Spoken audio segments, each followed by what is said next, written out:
Hello NEET students. Okay, ಒಂದು important update ಏನಂದರೆ ನಿಮಗೆ ಇವಾಗ NEET roll number enrolment update. Okay, ನೀವು ನಿಮ್ಮ ನೀಟ್ ರೂಲ್ ನಂಬರ್ ಏನಿದೆ ಅಡ್ಮಿಟ್ ಕಾರ್ಡಲ್ಲಿ ಇರುತ್ತೆ, ಅದನ್ನು ಯಾವ ರೀತಿ ಅಪ್ಡೇಟ್ ಮಾಡಬೇಕು ಅನ್ನೋದು ಲೈವ್ ಡೆಮೋ ತೋರಿಸ್ತೀನಿ.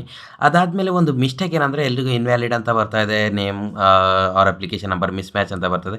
ಅದು ಏನಕ್ಕೆ ಬರ್ತಾ ಇದೆ ಅನ್ನೋದು ಕೂಡ ಈ ವಿಡಿಯೋದಲ್ಲಿ ಹೇಳಿರ್ತೀನಿ. ಓಕೆನಾ, ಈ ಲಿಂಕ್ನ ನಾನು ಡಿಸ್ಕ್ರಿಪ್ಷನಲ್ಲಿ ಕೊಟ್ಟಿರ್ತೀನಿ. ಇಲ್ಲ ಅಂದರೂ ಕೂಡ ನೀವು ಜಸ್ಟ್ KE ಅಂತ ಸರ್ಚ್ ಮಾಡಿಬಿಟ್ಟು ಈ ರೀತಿ ಬಂದಮೇಲೆ ಇಲ್ಲಿ ಪ್ರವೇಶ ಅಂತ ಇರುತ್ತೆ, UG ನೀಟ್ ಅಂತ ಕ್ಲಿಕ್ ಮಾಡಿಬಿಟ್ಟು ಇಲ್ಲಿ ಇರುತ್ತೆ. ಓಕೆ, ಇಲ್ಲಿ ಸ್ಟಾರ್ಟಿಂಗಲ್ಲೇ ಇರುತ್ತೆ, ಲೋಡ್ ಆಗುತ್ತೆ, ಸ್ವಲ್ಪ ವೇಟ್ ಮಾಡಬೇಕು. UG ನೀಟ್ ಈ ರೀತಿ ಬಂದಿರುತ್ತೆ, ನೀಟ್ ದಾಖಲಾತಿ ಲಿಂಕ್ ಅಂತ. ಓಕೆ, ಕನ್ನಡದಲ್ಲಿ. ಇಂಗ್ಲೀಷಲ್ಲಿ ನೋಡಿದ್ರೆ ನೀಟ್ ಎನ್ರೋಲ್ಮೆಂಟ್ ನಂಬರ್ ಅಂತ ಇರುತ್ತೆ, ಎಲ್ರಿಗೂ ಗೊತ್ತಿರೋ ಥರನೇ.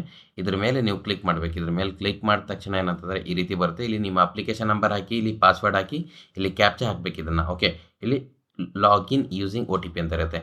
ಇನ್ವ್ಯಾಲಿಡ್ ಅಂತ ಬರ್ತಾ ಇದೆ ಅಂದರೆ ಐ ಆಮ್ 100% ಶ್ಯೂರ್ ದ್ಯಾಟ್ ನೀವು ರಾಂಗ್ ಪಾಸ್ವರ್ಡ್ನ ಎಂಟರ್ ಮಾಡ್ತಿದ್ರೆ. ಸೊ ಅದಕ್ಕೋಸ್ಕರ ಏನಂತಂದರೆ ಫರ್ಗಟ್ ಪಾಸ್ವರ್ಡ್ ಅನ್ನೋದನ್ನ ಕ್ಲಿಕ್ ಮಾಡಿ ನಿಮ್ಮ ಪಾಸ್ವರ್ಡ್ ರೀಸೆಟ್ ಮಾಡ್ಕೊಳ್ಳಿ. ಅಪ್ಲಿಕೇಶನ್ ನಂಬರ್ ಯಾವ್ದು ಹಾಕಲಿ ಸರ್, ನೀಟ್ ದಾಖಲಾ, KCT ದಾಖಲಾ, ಆ ರೀತಿ ಕನ್ಫ್ಯೂಷನಲ್ಲೇ ಇರಬೇಡಿ. ಇದು KCT ಅಪ್ಲಿಕೇಶನಲ್ಲಿ ನೀವು ಫಿಲ್ ಮಾಡ್ತಿದ್ರೆ KCT ಅಪ್ಲಿಕೇಶನ್ ನಂಬರ್ ಹಾಕಿ, KCT ಅಪ್ಲಿಕೇಶನ್ ಪಾಸ್ವರ್ಡ್ ಹಾಕಿ. ಸ್ವಲ್ಪ ಜನ ನೀಟ್ದ ಟ್ರೈ ಮಾಡ್ತಾ ಇದ್ದಾರೆ, ಆ ರೀತಿ ಬರ್ತಾ ಇದೆ. ಸೊ KCTದೆ ಟ್ರೈ ಮಾಡಿ. ಈ ರೀತಿ ಮಾಡಿದ ತಕ್ಷಣ ನಿಮಗೆ ಲಾಗಿನ್ OTP ಅಂತ ಕೊಟ್ಟ ಮೇಲೆ ಏನು ಬರುತ್ತೆ ಅಂದರೆ OTP ಅಂತ ಕ್ಲಿಕ್ ಮಾಡಿದ್ಮೇಲೆ ಈ ರೀತಿ ಬರುತ್ತೆ. ಓಕೆನಾ, ಈ ರೀತಿ ಬಂದ ಮೇಲೆ ನೀವು OTP ಎಂಟರ್ ಮಾಡಿ, ವೆರಿಫೈ OTP ಅಂತ ಕ್ಲಿಕ್ ಮಾಡಿ. OTP ಬರ್ತಾ ಇಲ್ಲ ಅಂದರೆ ಸರ್ವರ್ ಇಶ್ಯೂ ಇರುತ್ತೆ, ಅದಕ್ಕೇನು ಟೆನ್ಷನ್ ಮಾಡ್ಕೊಳ್ತೀರಾ. ಲಾಸ್ಟ್ ಡೇಟ್ ಇನ್ನೂ ಮೆನ್ಷನ್ ಮಾಡಿಲ್ಲ, ಸೊ ಅದಕ್ಕೋಸ್ಕರ ಏನೂ ತಲೆ ಕೆಡಿಸ್ಕೊಳ್ಳೋ ಅವಶ್ಯಕತೆ ಏನಿಲ್ಲ.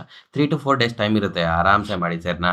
ಅದಾದಮೇಲೆ OTP ವೆರಿಫೈ OTP ಅಂತ ಕ್ಲಿಕ್ ಮಾಡಿದ್ಮೇಲೆ ಈ ರೀತಿ ಬರುತ್ತೆ ನಿಮ್ಮ ಅಪ್ಲಿಕೇಶನು. ನೀವೇನು ಚೆಕ್ ಮಾಡ್ಕೊಳ್ಕೋಬೇಡಿ, ಎಲ್ಲನೂ ಕರೆಕ್ಟ್ ಇರುತ್ತೆ.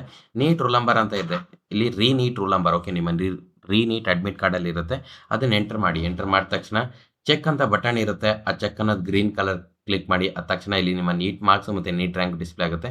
ಐ ಅಗ್ರಿ ಅಂತ ಕ್ಲಿಕ್ ಮಾಡಬೇಕು. ಇಲ್ಲೊಂದು ಚೌಕಾಕಾರದ ಬಟನ್ ಇರುತ್ತೆ, ಐ ಅಗ್ರಿ ಅಂತ ಕ್ಲಿಕ್ ಮಾಡಿಬಿಟ್ಟು ಅಪ್ಡೇಟ್ ನೀಟ್ ಡೀಟೇಲ್ಸ್ ಅಂತ ಕೊಡಬೇಕು. ಅದು ಕೊಟ್ಟ ತಕ್ಷಣ ಈ ರೀತಿ ಬರುತ್ತೆ, NEET roll number successfully updated, download the application ಅಂತ. ಓಕೆ ಅಂತ ಕ್ಲಿಕ್ ಮಾಡಿಬಿಟ್ಟು ನೀವು ಸ್ಕ್ರೋಲ್ ಮಾಡಬೇಕು. ಇಲ್ಲಿ ಡೌನ್ಲೋಡ್ ಅಪ್ಲಿಕೇಶನ್ ಅಂತ ಇರುತ್ತೆ, ಅದು ಅಡ್ಮಿಷನ್ ಟೈಮಲ್ಲಿ ಕೇಳ್ತಾರೆ. ನೀವೇನಾದರೂ ಹಾಗೇನೋ ಲಾಗೌಟ್ ಆದರೆ ಆಯಿತು, ಮತ್ತು ಅಲ್ಲಿ ಮಿಸ್ಟೇಕಾಗಿ ಮಾಡ್ಕೊಂಡ್ಬಿಡ್ತೀರಾ. ಡೌನ್ಲೋಡ್ ಅಪ್ಲಿಕೇಶನ್ ಅಂತ ಕ್ಲಿಕ್ ಮಾಡ್ಕೊಳ್ಬೇಕು. ಅಪ್ಲಿಕೇಶನ್ ಡೌನ್ಲೋಡ್ ಆಗ್ತದೆ, ಈ ರೀತಿ ಬರ್ತದೆ. ಇಲ್ಲಿ ನಿಮ್ಮ ನೀಟ್ ಎಲ್ಲ ಡೀಟೇಲ್ಸ್ ಇರ್ತದೆ. ನೀಟ್ ಡೀಟೇಲ್ಸ್ನ ಕರೆಕ್ಟ್ ಇದೆನಾ ಇಲ್ವಾ ಚೆಕ್ ಮಾಡ್ಕೊಳ್ಳಿ.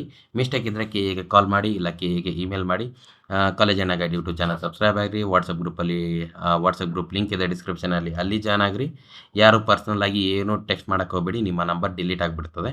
ಸೊ ಏನಿದ್ರು ನಮ್ಮ ವೀಡಿಯೋಸ್ ಮುಖಾಂತರ ಕಮೆಂಟ್ ಹಾಕಿರಿ, ನಾವು ರೆಸ್ಪಾಂಡ್ ಮಾಡ್ತೀವಿ. ಮತ್ತೆ ಸಿಗೋಣ ನೆಕ್ಸ್ಟ್ ವಿಡಿಯೋದಲ್ಲಿ.